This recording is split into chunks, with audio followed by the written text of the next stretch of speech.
Tanggalin ko na 'tong clam ko.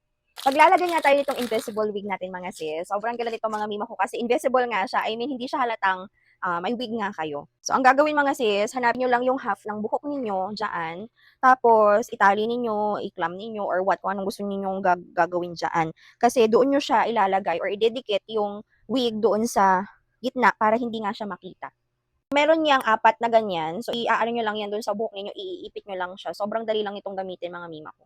Ayan, ilalagay nyo na siya sa likod, dun sa half. Tapos, gaganyan nyo tapos, ganyan lang. Ayan na, nakadikit na yung isa.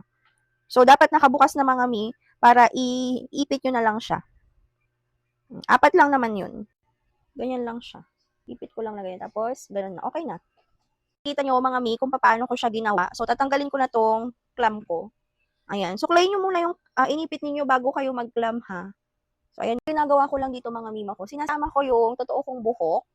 Ayan oo, 'di ba? Para mag-wave-wave din yung totoo kong buhok. Sinasama ko dun sa kulot na hair.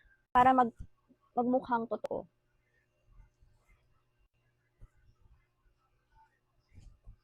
Na siya mima ko, hindi siya halatang wig.